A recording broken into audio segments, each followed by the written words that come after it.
Hello everyone. TTD Parakamani చోరీ case కీలక సాక్షి ఇప్పుడు మరణించడం జరిగింది. అయితే దీని వెనుక అనుమానాలు వ్యక్తమవుతున్నాయి.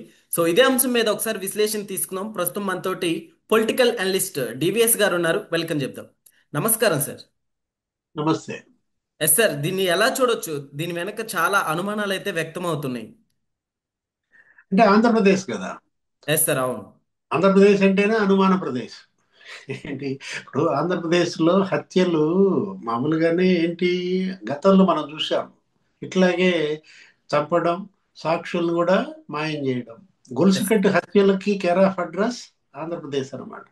అటు పరిటాల రవి హత్య కేసు అయినా, వివేకానంద రెడ్డి హత్య కేసు అయినా, లేదు ఇప్పుడు ఈ పరకామణి కేసు అయినా, అంటే ఏంటంటే నేరస్తులు, అధికారం అక్కడ మరి పెనవేసుకుపోయాయి. ఎస్. ఏది దీని వెనుక ఇప్పుడు ఈ పరకామణి కేసు ఇది చాలా సీరియస్ ఇష్యూ. ఇతను పోలీస్ అధికారి ఎవరు, సతీష్ కుమార్, ఇవాళ గుంతకల్లులో పనిచేస్తున్నాడు రైల్వే దీంట్లో. మరి అతను విచారణకి అటెండ్ అవుదామని బయలుదేరాడు. బయలుదేరినాడు, మరి తెల్లారుదామున 6 గంటలకి అక్కడ రైల్వే ట్రాక్ మీద మృతదేహం.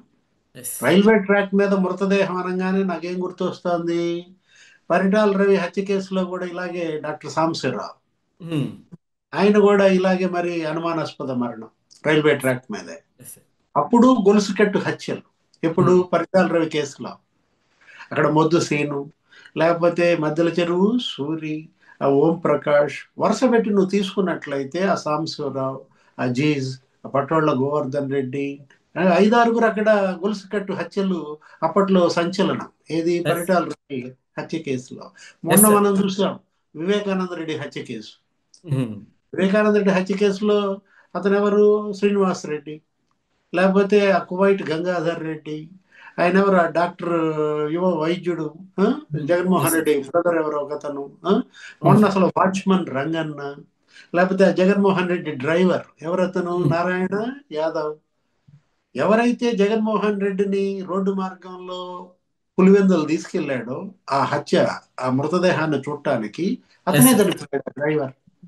అంటే అనుమానాస్పద మరణాలు అంటే చెప్తున్నారు అనమాట. ఇప్పుడు ఇది అనుమానాస్పద మరణమా, ఇది హత్య? ఎస్ సార్, అంత అవసరం ఎవరికి ఉంటుంది అంటారు సార్? నిందితులకు ఉంటుంది. ఎవరికి ఉండేదేముంది, ఇప్పుడు సాక్షిని ఎవరు గల్లంతు చేస్తారు, చంపాలని చూస్తారు, నిందితులు. ఇవాళ ఎస్. పరకామణి కేసు ఎవరి మెడకు చుట్టుకుంటోంది? ఇప్పుడు భూమన కరుణాకర్ రెడ్డి మాట్లాడాడు దీనిపైన. పరకామణి కేసులో నన్ను ఇరికించాలని చూస్తున్నారు, ఆ? మరి సతీష్ కుమార్ ఈ విధంగా చనిపోయాడు అని అతనే అంటున్నాడంటే అర్థం ఏంటి? పరకామణి కేసులో నిన్ను ఇరికియటం కాదు. ఇప్పుడు ఈ ఎస్. సతీష్ కుమార్ ఈ మరణం కేసులో ఇవాళ భూమన కరుణాకర్ రెడ్డి ఇరుక్కున్నాడు. రకంగా చెప్పాలంటే మీరు పరకామణి కేసులో ఇరుక్కోవటం దేవుడు ఎరుగు, దాని నుంచి బయటపడటం కోసం దీంట్లో ఇరుక్కున్నాడా? మనకు కనపడుతోంది అదే. ఏది, ఇప్పుడు గన్నవరం టీడీపీ కార్యాలయం తగలబెట్టారు. Yes sir. వల్లభనేని వంశీ అప్పట్లో జగన్మోహన్ రెడ్డి సీఎంగా పెద్ద యుద్ధం జరిగింది అక్కడ. పట్టాభి కార్లు తగలబెట్టారు. ఆ గన్నవరం ఆ రోజు మనం చూసాం. ఏంటి, ఆ కేసు నుంచి తప్పించుకోవడం కోసం వంశీ ఏం చేశాడు, ఆ ఫిర్యాదు ఇచ్చినటువంటి ఆ సత్యవర్ధన్ అనే దళిత యువకుడిని కిడ్నాప్ చేశాడు. Yes sir. సత్యవర్ధన్ కిడ్నాప్ కేసులో వంశీ జైలుకి వెళ్ళాడు. అంటే ఏంటి, ఇప్పుడు ఒక కేసులో నుంచి బయటపడటం కోసం ఇంకొక నేరం చేయడం, ఆ నేరంలో జైలుకి వెళ్ళడం, ఇప్పుడు అది నేరం చుట్టుకుంటుంది, పాత నేరం చుట్టుకుంటుంది. ఆ మాత్రం కళ్ళ ముందు ఇంతమంది కనపడుతుంటే ఈ రోజు మరి సతీష్ కుమార్ని మరి ఈ విధంగా కడతీర్చారంటే, మట్టు పెట్టారంటే, మనం అంటోంది అదే. ఇప్పుడు శైలజానాథ్ బయటకు వచ్చాడు, అవును. ఆయన పిసిసి అధ్యక్షుడిగా పనిచేశాడు గతంలో, ఇప్పుడు వైసీపీ నాయకుడు. ఆయన ఏమంటాడు, హైకోర్టు జడ్జితో విచారించాలి, సుప్రీంకోర్టు జడ్జితో విచారించాలి, కూటమి ప్రభుత్వం అరాచకం చేస్తోంది అంటాడు.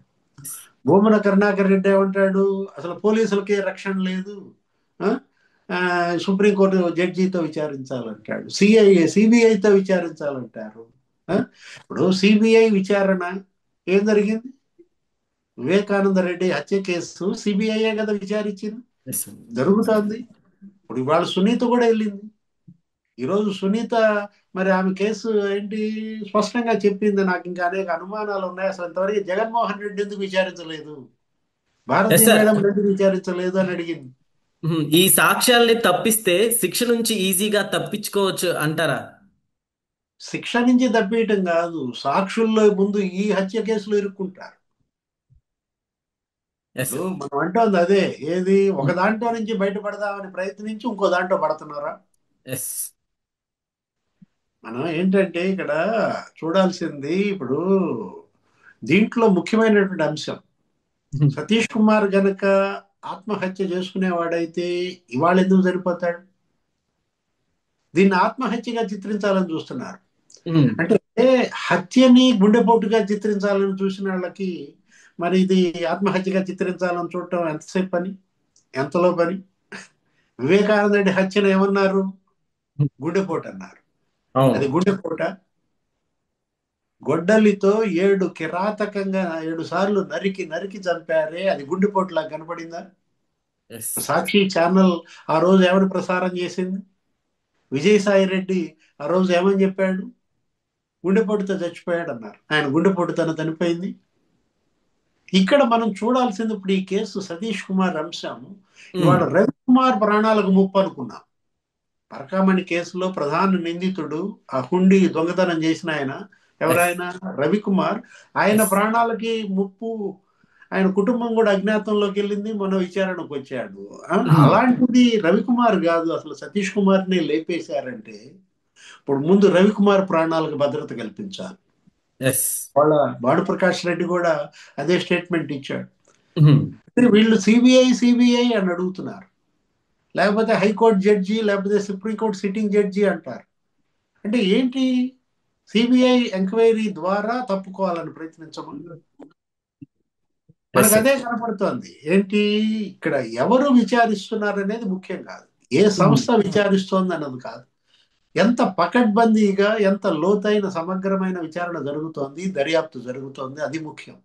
సతీష్ కుమార్ ఇవాళ విచారణకు వస్తే ఏదన్నా వాస్తవాలన్నీ వెల్లడిస్తే మేము ఇరుక్కుపోతాం, మేము జైలుకి వెళ్తామన్న భయంతోనే ఆ నిందితులు ఇతన్ని మట్టు పెట్టారనేది వాస్తవం. ఓకే. అతను ఆత్మహత్య అనేది అబద్ధం. ఆత్మహత్య చేసుకున్నాడైతే ఎప్పుడు చేసుకోవాలి? ఈ కేసు పెట్టినప్పుడే చేసుకోవాలి, ఎస్ సార్. ఆ విచారణ ఎదుర్కొన్నప్పుడే చేసుకోవాలి. ఇప్పుడు 6 రోజుల క్రితం ఆయన వచ్చాడు, 6వ తారీఖు వచ్చాడు. రవిశంకర్ అయ్యన్నారు ఆ టీం ముందు హాజరయ్యాడు, చెప్పాల్సినవన్నీ చెప్పారు, కన్ఫెషన్ స్టేట్మెంట్ ఇచ్చాడు. అప్పుడు చేసుకున్నాడా? లేదు. అప్పుడు చనిపోయాడా? ఇవాళ ఎందుకు చనిపోయాడు? ఇప్పుడు ఇవాళ మళ్ళా విచారణకు బయలుదేరాడు. ఇప్పుడు ఇవాళ అతన్ని మళ్ళా విచారణకు రమ్మని పిలిచారు. ఇప్పుడు విచారణకు వస్తూ మరి చనిపోయాడంటే, రైలు పట్టాల మీద అతని మృతదేహం దొరికిందంటే పోస్ట్ మార్టం జరుగుతోంది. ఇప్పుడు వెళ్ళాడు ఎస్పీ కూడా ఘటనా స్థలికి వెళ్ళారు. పోస్ట్ మార్టం మరి సీసీ ఫుటేజీ ఇవన్నీ కూడా మరి ఏం బయట పెడతాయో చూడాలా, ఎందుకంటే వాళ్ళ టెక్నాలజీ ఎస్ సార్. సాంకేతికత చాలా అభివృద్ధి చెందింది.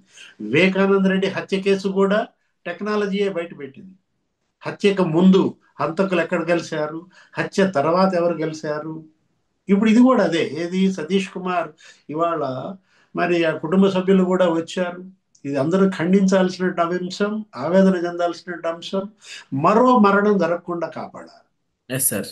ఇది అవును. మరో హత్య జరగకుండా అడ్డుకట్ట వేయాలంటే చాలా సీరియస్ గా తీసుకోవాలి. Yes sir. Home minister Anitha కానీ, డీజీపీ కానీ, లేకపోతే ముఖ్యమంత్రి చంద్రబాబు, ఇవాళ డిప్యూటీ సీఎం చాలా సీరియస్ గా తీసుకోవాలి. ఒకవైపు ఏమో సిబిఐ ఎంక్వైరీ జరుగుతోంది, ఏది ఆ కల్తీ నెయ్యి వివాదం. Yes sir. అవును. సుబ్బారెడ్డిని రమ్మన్నారు.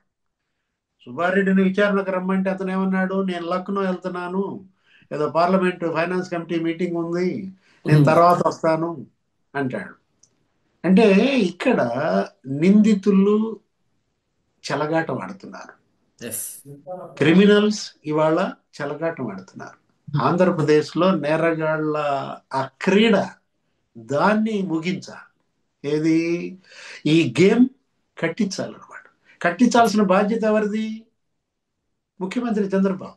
వాళ్ళ ఎస్. కేంద్ర రాష్ట్ర ప్రభుత్వాలు, ప్రధాని మోడీ, మరి ముఖ్యమంత్రి చంద్రబాబు, అటు సిబిఐ, ఇటు సిఐడి, అటు న్యాయస్థానాలు కూడా ఆంధ్రప్రదేశ్ పట్ల ఒక ప్రత్యేక దృష్టికోణంలో గనక చూడకపోతే ఇక నేరాంధ్రప్రదేశ్గా మారుతుంది. ఒకవైపు అక్కడ సమ్మిట్ జరుగుతోంది, ఎస్ సార్. అవును. విశాఖపట్నంలో భాగస్వామ్య సదస్సు జరుగుతోంది. 45 దేశాల నుంచి 2500 మంది ప్రతినిధులు వచ్చారు. అట్లా బ్రహ్మాండంగా అక్కడ పెట్టుబడులు, ఉద్యోగాల కల్పన, ప్రభుత్వం ఆ విధంగా అభివృద్ధి దీంట్లో ఉంటే, ఈ అరాచకం, ఈ హత్య అంటే ఏంటి? అశాంతి సృష్టించటం, అటు అభివృద్ధిని ఆపడం ఎవరికి అవసరం? Yes sir. ఈ కోణంలో దర్యాప్తు జరపాలి. చాలా సీరియస్, కఠిన చర్యలు కనుక తీసుకోకపోతే నేరగాళ్ళు మరింత పెట్టరైపోతారు. ముందు రవికుమార్ ప్రాణాలని కాపాడాల్సిన అవసరం ఉందన్నమాట. Okay. Okay. Okay sir. Thank you. నమస్తే.